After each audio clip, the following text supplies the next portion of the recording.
अस्सलाम वालेकुम दोस्तों। उम्मीद करता हूँ आप सब खैरियत से होंगे। हमारा जो टॉपिक चल रहा है कंटेंट राइटिंग का, तो हम कंटेंट राइटिंग किस तरह करते हैं और as a professional content writing किस तरह कर सकते हैं, और मज़ीद आपको इसके अंदर बताएंगे कि हम टूल्स क्या कौन-कौन से यूज़ करते हैं और फ्रीलांस और घर बैठ के ऑनलाइन कंटेंट राइटिंग करके हम किस तरह और कितने पैसे कमा सकते हैं, आज मैं आपको वो भी दिखाऊँगा। तो टॉपिक पे जाने से पहले मैं आपसे थोड़ी छोटी-सी गुज़ारिश करूँगा कि आप मेरे चैनल को सब्सक्राइब कर लें, बेल के आइकन को क्लिक कर लें, और मेरी वीडियो ज़्यादा से ज़्यादा लोगों के साथ शेयर करें ताकि हर कोई सीख के अच्छी से अच्छी अर्निंग हासिल कर सके। तो हमारा जो टॉपिक था, हम पीछे हमने कंटेंट राइटिंग के रिलेटेड कुछ चीज़ें कवर की हैं, लेआउट के रिलेटेड हमने आर्टिकल्स को किस तरह लिखना है, किस तरह लेके चलना है, और हमने सेंटेंस किस तरह बनाने हैं, हमने पैराग्राफ किस तरह बनाना है, हमने टाइटल किस तरह बनाना है, हमने पॉइंट्स किस तरह रखने हैं, ठीक है, हमारा पैराग्राफ कितना होना चाहिए, ठीक है, ये सारी चीज़ें हमने पिछली वीडियो में कवर कर दी हैं। आपको डिस्क्रिप्शन में लिंक दे दिया जाएगा, आप वहाँ जाके उसको देखें और वो सीखें अगर आपने वो वीडियो नहीं देखी है तो। उसके बाद आप ये वीडियो देखें तो फिर आपको मज़ीद समझ आएगी। तो आज हम कवर करेंगे कि हम अपने आर्टिकल्स के अंदर कीवर्ड को किस तरह ऐड करते हैं, कीवर्ड स्टफिंग किस तरह करते हैं, ठीक है। अगर कोई भी हमें आर्टिकल लिखने को देता है तो हमने कीवर्ड्स को किस तरह ऐड करना है। देखें, कोई भी अगर आपको कीवर्ड्स देगा ना, कम से कम 5 कीवर्ड देगा। एक आपका मेन कीवर्ड होगा जो आपका अहम कीवर्ड होगा, जो सबसे बड़ा कीवर्ड होगा, जो इसको आपने ज़्यादा यूज़ करना है, ठीक है। उसके अलावा आपके जो सेकेंडरी कीवर्ड्स होंगे वो आपके जितने भी बाकी 4 कीवर्ड्स होंगे वो सेकेंडरी कीवर्ड्स होंगे। हाँ, जो प्रॉपरली नेचुरली एसईओ करते हैं, ठीक है, वो तो मैक्सिमम 5 कीवर्ड्स के ऊपर काम करते हैं, 5 कीवर्ड्स ही उसके अंदर ऐड करवाते हैं। तो बाकी क्लाइंट की अपनी मर्ज़ी होती है कि वो कितने कीवर्ड ऐड करवाए, कुछ 8 भी करवाते हैं, 10 भी करवाते हैं, लेकिन वो डिपेंड, मैक्सिमम आप 5 ही कीवर्ड्स के ऊपर काम करें, वही ज़्यादा बेस्ट है। अगर आपके पास ज़्यादा कीवर्ड हैं, उसके रिलेटेड आप मज़ीद कोई और आर्टिकल राइट करवा लें, वो ज़्यादा बेहतर होता है। तो वो एसईओ फ्रेंडली चीज़ बन जाती है। अगर आप एसईओ फ्रेंडली नहीं रखेंगे, आप मज़ीद अपनी मर्ज़ी के साथ चीज़ों को घुसाएँगे उसके अंदर, मज़ीद कीवर्ड्स घुसाएँगे, तो वो एक तो टॉपिक की वो सेंस नहीं बनेगी, पढ़ने वाले को मज़ा नहीं आएगा। तो इस तरह का हमने आर्टिकल लिखना है कि पढ़ने वाले को मज़ा आए, एसईओ फ्रेंडली हो, कीवर्ड्स जो हमारे मेन कीवर्ड है और हमारे जितने भी सेकेंडरी कीवर्ड्स हैं, वो ऐड हो सकें और उस उसके ऊपर हमारा आर्टिकल रैंक करे और हमें बेनिफिट हो। और अगर क्लाइंट का काम है तो क्लाइंट को भी बेनिफिट हो। अगर क्लाइंट को बेनिफिट होगा तो क्लाइंट हमारे पास बार-बार आएगा। अगर उसको अच्छी चीज़ हम देंगे तो फिर ही कोई ना कोई क्लाइंट हमारे पास वापस आएगा ना, उसको अच्छी सर्विस देंगे तो फिर ही है ना। अगर हम उसको अच्छी सर्विस नहीं देंगे पहली दफ़ा, दूसरी दफ़ा में ही हम उसके साथ गलत काम करना शुरू कर देंगे, वो दोबारा वापस नहीं आएगा। या आप शुरू में अच्छा काम करके दें, बाद में उसे गलत काम करने के दे दें, या अच्छा काम नहीं करके दें, या कॉपी पेस्ट वाला काम करके दे दें, वो क्लाइंट फिर आपका भाग जाएगा। तो कोशिश करनी है कि नेचुरली काम करें, बेहतर काम करें और एक अच्छा अपने खुद राइटिंग करें आप, वो ज़्यादा बेस्ट है। पिछली दफ़ा हमने देखा था कि हमने लेआउट किस तरह किया था। मैं पिछली दफ़ा के थोड़ा-सा मैं पॉइंट्स आपको बताता चलता हूँ। सबसे पहले हमने देखा था कि आर्टिकल, ये हमारे पास टाइटल होता है, टाइटल को हम H1 भी कहते हैं, ठीक है। जो जो हमारे पास सेकंड टाइटल होता है, इसको हम H2 कहते हैं, यानी कि सेकंड टाइटल। तो इसी तरह ये हमारे पास हेडिंग होती है, हेडिंग ये H1 हेडिंग कहलाती है, ये H2 हेडिंग कहलाती है, इसी तरह ये और ये हेडिंग सेम है, इनको हम H1 ही हेडिंग कहेंगे सबको। मज़ीद इनके अंदर एक छोटी-सी इसके अंदर एक छोटी-सी हेडिंग होती कोई और, फिर उसको हम कहते हैं कि ये हमारी H3 हेडिंग है, यानी कि H3 है। बाकी हमारे पास ये पैराग्राफ होता है। हम पैराग्राफ के रिलेटेड पढ़ा था, देखा था कि पैराग्राफ हमें 3 या 4 लाइन के अंदर ही रखना है, इससे बाहर नहीं निकालना। ठीक है, हमारे पास एक और मिसाल थी, ये देखें, ये इसने पैराग्राफ बाय पैराग्राफ काम किया है। इसमें भी 3 लाइन्स का पैराग्राफ, 1 लाइन का पैराग्राफ, 1 लाइन, 3 लाइन, 2 लाइन्स, ठीक है? इसी तरह ही हमने भी काम करना है।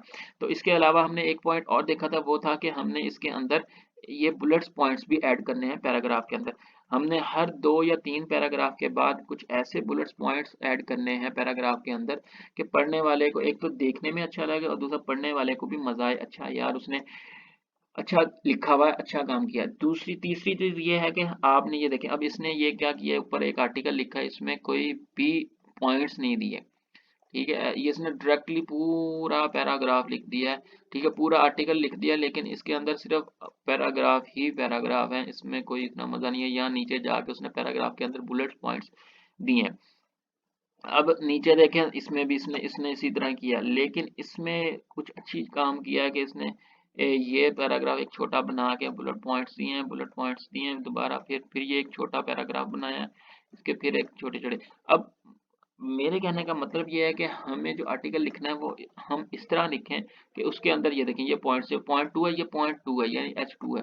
ठीक है, ये H1 है। इस तरह हमने करना है कि हमारी हेडिंग हो, हेडिंग के बाद एक छोटा सा पैराग्राफ हो 2 लाइंस का, उसके बाद फिर बुलेट पॉइंट्स नहीं आने चाहिए, यानी कि एक मेजर पॉइंट हो H1 का, पॉइंट बाय पॉइंट। अब हेडिंग छोटी छोटी हेडिंग बाय हेडिंग हम चलें, और उसके हेडिंग के हम पैराग्राफ बनाए आगे कंटेंट के, वो ज़्यादा अच्छा और ज़्यादा बेहतर प्रैक्टिस होगी आपकी, और ज़्यादा रैंक करेगा आपका।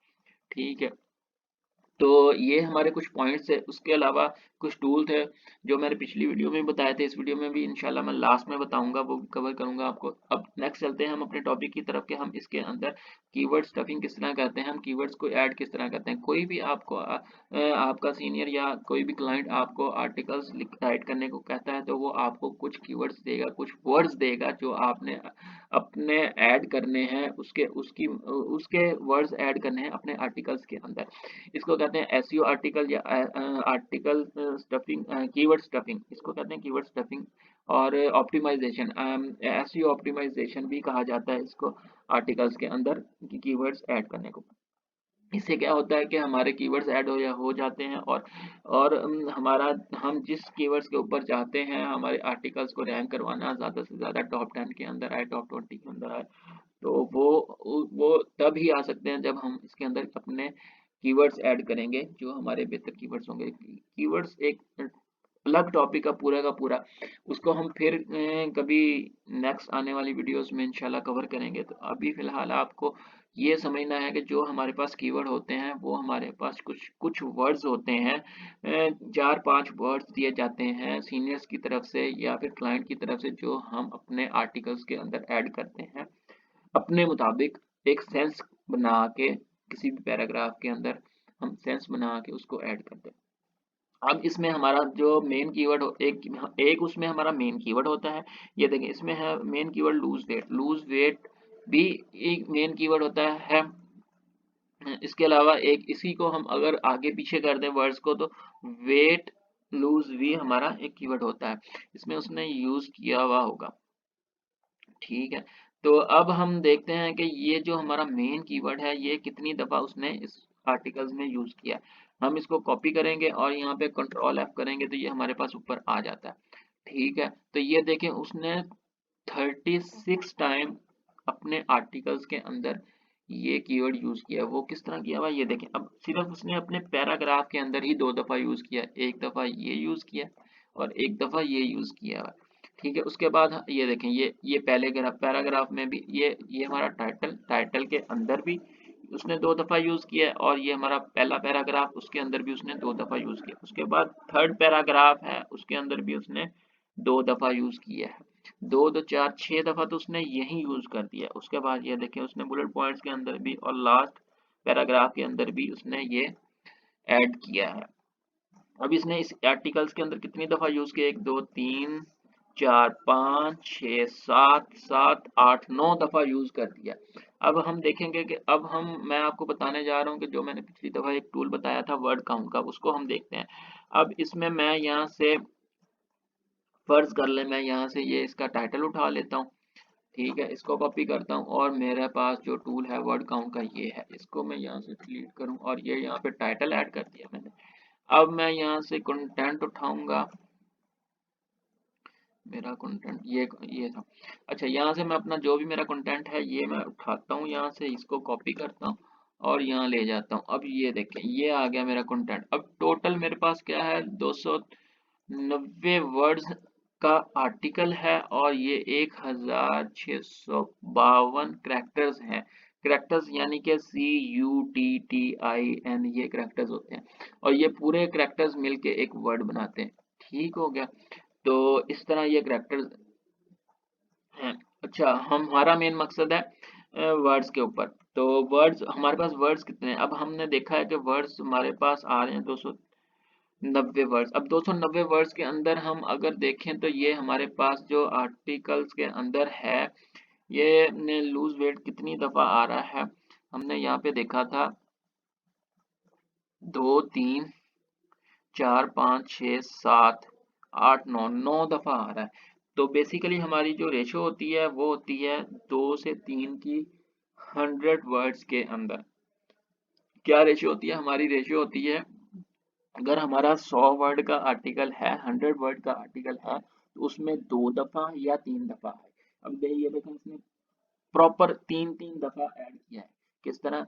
300 वर्ड का आर्टिकल है, 300 वर्ड के आर्टिकल के अंदर उसने 9 दफा ये कीवर्ड यूज किया है। ठीक है। तो इसीलिए इसका ये टॉप 10 के अंदर, टॉप 2 के अंदर रैंक कर रहा है। तो इस तरह आप भी अपने आर्टिकल्स जब भी लिखें, उसका मेन कीवर्ड है उसको उसके अंदर ऐड करें, कम से कम एक दफा ऐड करें टाइटल के अंदर।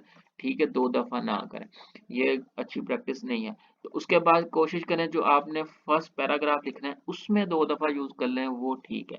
उसके बाद मजीद आपने पैराग्राफ लिख रहे हैं, पहले 3-4 पैराग्राफ के अंदर आप कोशिश करें कि आपका मेन कीवर्ड कवर हो। ठीक हो गया। तो एक ये मेरी जो प्रैक्टिस है वो ये है कि एक दफा टाइटल के अंदर, ठीक है, एक दफा पहले पैराग्राफ के अंदर, एक दफा दूसरे पैराग्राफ के अंदर। ठीक हो गया। फिर एक पैराग्राफ छोड़ के या 2 पैराग्राफ छोड़ के तीसरे पैराग्राफ के अंदर मैं अपना मेन कीवर्ड यूज करता हूँ। फिर मैं सेंटर में कहीं यूज कर लेता हूँ, फिर मैं लास्ट में यूज करता हूँ। इससे क्या होता है कि बेहतर प्रैक्टिस होती है। और जो गूगल के क्रोल्स हैं, जो जब हमारे आर्टिकल्स को सर्च करते हैं तो उनको ये नहीं होता कि इसने बार बार हर आर्टिकल, हर पैराग्राफ के अंदर एक ही चीज बार बार रिपीट की है। ठीक है। वो बहुत इंटेलिजेंट है, हमसे ज्यादा इंटेलिजेंट उनके क्रोल्स हैं गूगल्स के। ठीक है, हमने इस चीज को मद्देनजर रखते हुए चलना है। ठीक है। अब ये देखें, उसने भी लास्ट में ये देखो 3 दफा यूज किया है और 2 दफा यहाँ यूज कर लिया, 2 दफा यहाँ यूज कर लिया। जो मैं करता हूँ, मैं ये करता हूँ कि एक दफ़ा इसमें यूज़ कर लिया, एक दफ़ा इसमें यूज़ कर लिया, फिर एक पैराग्राफ छोड़ दिया, फिर उसमें यूज़ कर लिया, फिर नीचे सेंटर में यूज़ कर दिया, फिर नीचे यूज़ कर दिया। इस तरह करके हम अपनी कीवर्ड स्टफिंग कंप्लीट कर लेते हैं। ठीक है। अब ये आपके ऊपर डिपेंड करता है कि आपने किस तरह इसको लेके चलना है। ठीक है। और आपने अपने सेंटेंस बनाते हुए आपने मेन कीवर्ड्स को किस तरह, देखिए इसी तरह ही हमारे पास 3 से 4 कीवर्ड्स और होते हैं, 5 कीवर्ड्स भी होते हैं, 7 भी होते हैं, 8 भी होते हैं। वो डिपेंड करता है क्लाइंट के ऊपर या आपके टीम लीड के ऊपर, वो आपको किस तरह और किस तरीके के मुताबिक आपसे कंटेंट राइटिंग करवाना चाह रहा है। तो आप इस तरह पैराग्राफ में और टाइटल में और एज ए पॉइंट भी बना रहे हैं तो पॉइंट में भी किसी ना किसी पॉइंट के अंदर आप उसको ऐड कर लें। और इसी तरह ही बाकी जो कीवर्ड्स होंगे उनको भी लेके चलें। ठीक है, उनको अगर आप मेन कीवर्ड शुरू में ज़्यादा यूज़ कर रहे हैं तो उसको सेंटर में ले जाएं। ठीक है, तो सिमिलर कीवर्ड्स को यूज़ करें, मुकम्मल सिमिलर कीवर्ड्स को यूज़ करें। तो इंशाल्लाह इस तरह काम करें, बहुत अच्छा आपका आर्टिकल राइटिंग होगी, एसईओ आर्टिकल राइटिंग होगी। ठीक है। तो ये आपको टूल्स बताया। उसके बाद आप, मैंने पिछली दफ़ा भी आपको एक टूल बताया था ग्रामरली, ये भी आप टूल यूज़ करें तो आपकी जो भी ग्रामरली मिस्टेक्स होंगी वो भी आपकी दूर हो जाएंगी, तो आर्टिकल राइटिंग के अंदर। ठीक है। तो अब मुझे दें इजाज़त। अल्लाह हाफिज़।